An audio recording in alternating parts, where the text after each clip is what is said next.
Great Britain, and the Republic standing together against a murderous dictator, a pure thug who is waging an immoral war against the people of Ukraine. These attacks that we've seen most recently appear to be focused directly on civilians. We have seen no effort, no movement, no evidence that President Putin and the Russians are de-escalating. There's no evidence of that, but there is evidence that they're stalled, that Russian forces are stalled in Ukraine, and that there's low morale, and that in some places, counteroffensives by the Ukrainians are actually working. The UK Ministry of Defense has kind of a summary of where things are, saying the Russian invasion of Ukraine has largely stalled on all fronts. Russian forces have made minimal progress on land, sea, or air in recent days, and they continue to suffer heavy losses. Ukrainian resistance remains staunch and well coordinated. The vast majority of Ukrainian territory, including all major cities, remains in Ukrainian hands. Significant. Let's bring in our panel. Ben Domenech, publisher of The Federalist; Leslie Marshall, Democratic strategist; and syndicated radio host Hugh Hewitt. Hugh, this is fascinating. I mean, we're entering 4 weeks now with this Russian army that is not performing. Not only not performing, it's being decimated, or almost decimated. 7,000 killed in action, according to the New York Times this morning. That's the same number of dead in action as the Americans lost in the 34-day campaign to take Iwo Jima, as the New York Times pointed out. Add to that those who have been wounded or otherwise taken out of the fight by defecting or running away or simply being incompetent, and you have a military that's gone over the threshold of being unable to achieve its basic mission. Now, confirmation bias is at work. We all want Ukraine to win. We want to read good news and avoid bad news. But it's pretty hard to find anything good to say about the Russian military performance, and there's lots to admire about the Ukrainian generalship and their fighting soldiers, men and women. Leslie, there's still this hope that diplomacy is going to work and these negotiations are going to be fruitful. But Secretary Blinken kind of said on that today, saying the Russians don't appear like they're negotiating in good faith right now. No, they don't. Despite the last talks, we heard President Zelensky say there was a different tone from the Russians. But then you have Vladimir Putin, threatening defectors and traitors. And I think this just shows how badly things are going for Vladimir Putin, for his military, and for Russia. Remember, Brett, most of us thought this was going to, well, experts said, what, 72 hours? That Russia would, invade Ukraine and it would be done, and it would not be Ukraine the victory. I think in addition, and it's really rare that you and I agree, but I think the world does agree on this. And I think one of the reasons is because we are watching a modern day David and Goliath fight unfold, biblical proportions, if you will, before our eyes. And of course, President Zelensky is the former King David before he was king. And it's just amazing what people who really believe in their freedoms and their nation will do and stand up for and fight for. They're resilient, and I think they definitely have some angels on their side. It's wonderful to see. However, because the Russians aren't giving up and because Vladimir Putin is desperate, that can be more dangerous in the weeks ahead.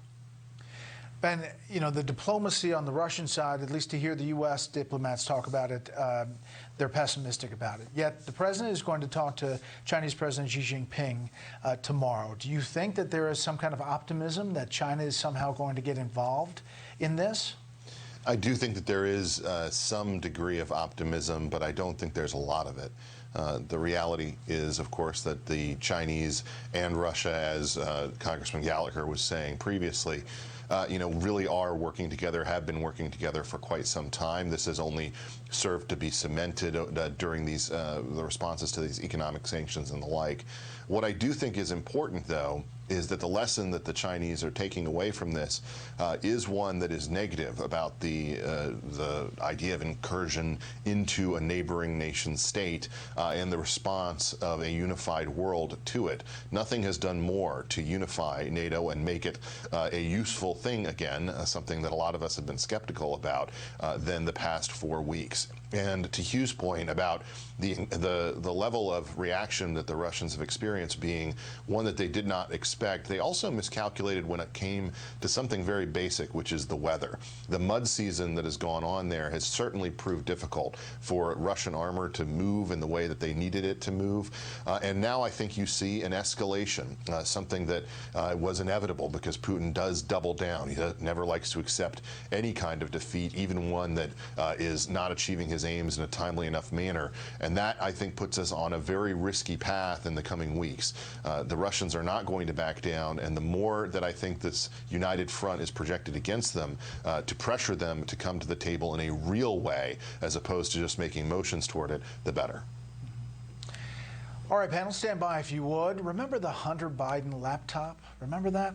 Why the New York Times is now changing its tune on the Hunter Biden laptop scandal. You know, we're back with the panel, Ben, Leslie, and Hugh.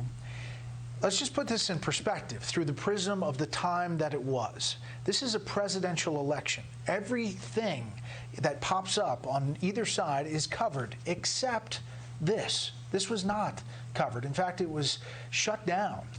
Let's go back to the second presidential debate in Nashville. Take a listen. There are 50 former national intelligence folks who said that what he's accusing me of is a Russian plant.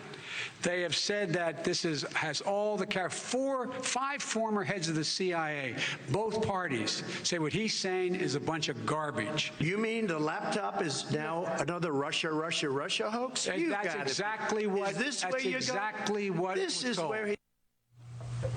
It's pretty amazing, Ben, if you think back to that time and how egregious it is now. And I'm more troubled by the other people mentioned in this incident than I am actually by Joe Biden. Joe Biden defending his own record or the record of his son is something that I think a lot of people are used to coming from politicians.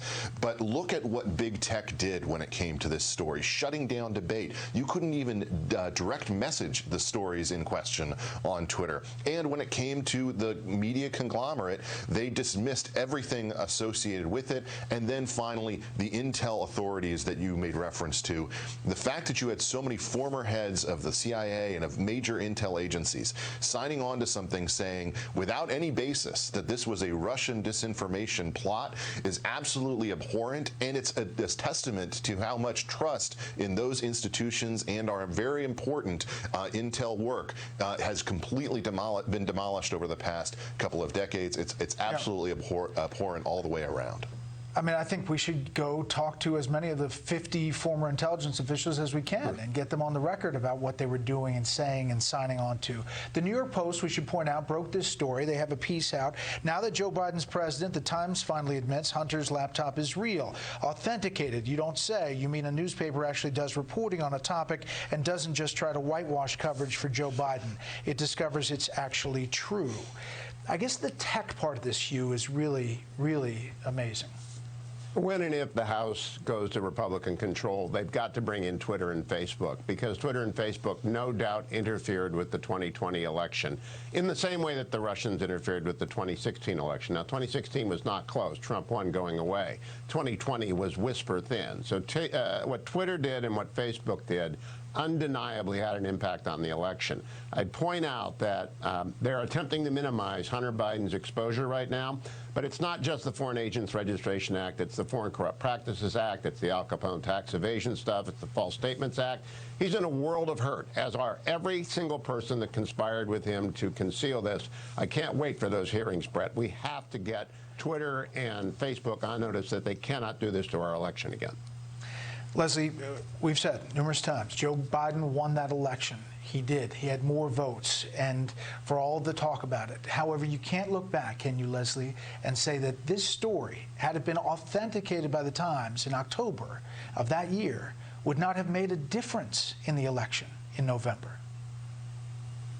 Oh, I disagree. And the reason is I think that the people who, like Joe Biden, really didn't care about the Hunter Biden story. And the people that hated Joe Biden wanted it to become an even bigger story. Look, I hate to admit that, the research is out there. A lot of people didn't vote for Joe Biden. They voted against Donald Trump. So I don't think that this story would have made a difference in the outcome. A handful of votes maybe, but certainly not enough to change a state from blue to red, But are you or to troubled at change all? the presidency from Joe Biden to Donald Trump. I'm troubled, honestly, with the journalistic background, because I really get, journalists need to report the facts, and you need to verify those facts before you report them. You can't poo-poo them without verifying them. You can't just say, I'm not going to, report on them because I haven't verified them. You also can't report on them until you verified them. And shame on Twitter and Facebook. I'm in Facebook jail for posting Betty White in a quote from her. I kid you not.